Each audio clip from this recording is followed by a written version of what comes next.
penultimate day of his US state visit. You are going to see live pictures now of the King. He is visiting the 9/11 memorial in New York, where he will pay his respects to the nearly 3,000 people who lost their lives in the September 11th terror attacks. He's joined there by New York's Mayor Zohran Mamdani.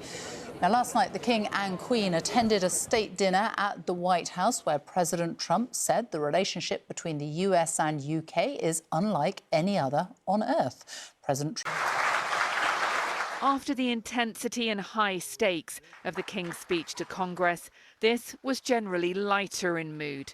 But even the jokes came with a gentle history lesson and a bit of a poke. I am so glad we have an important opportunity at this critical time to renew those bonds of history and friendship between our nations and our peoples. Indeed, you recently commented, Mr. President, that if it were not for the United States, European countries would be speaking German. Dare I say that if it wasn't for us, you'd be speaking French.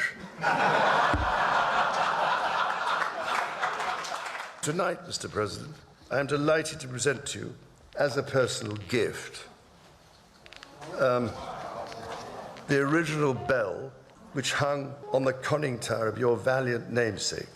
And should you ever need to get hold of us, or just give us a ring. The King's words are a team effort, a joint enterprise between the government, Buckingham Palace, and the British Embassy in Washington. I know as a fact that the King has been very, very hands-on with this. In fact, he's been drawing up the first drafts of a lot of these remarks, and then obviously the ministers go over them, diplomats go over them. It's a collaborative effort, but there's been a great deal of royal input. So far, the President has not seemed perturbed by the directness of the King. His speeches have been fantastic. He's a great guy, Donald Trump has said. The most important thing is the King has steadied the ship. I mean, there's no doubt relations politically were not great, and I think what we've seen already in the first day or so, two incredibly well-judged speeches, wonderful mood music, exactly I would have thought what the palace and indeed the government would have wanted. The King is here representing the UK government. All state visits are government decisions, and over the past 3 days, the King has carefully dipped his toe into some very political waters.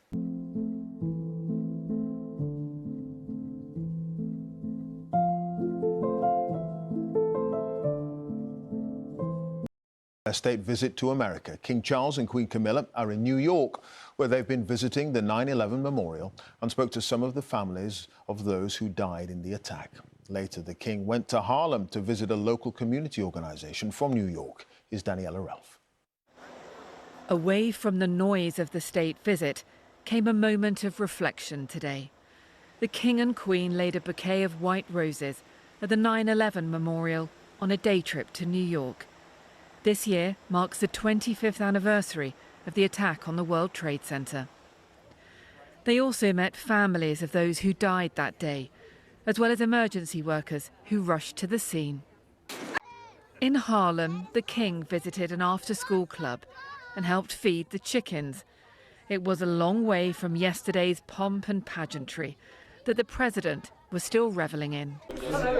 At New York Public Library, there was a star-studded guest list for a literacy event where the Queen shared her passion for books and her memories of this country.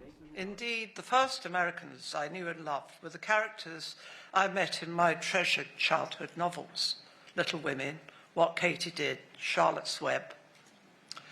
I knew even then that books are the best friends you can have, in good times and in bad.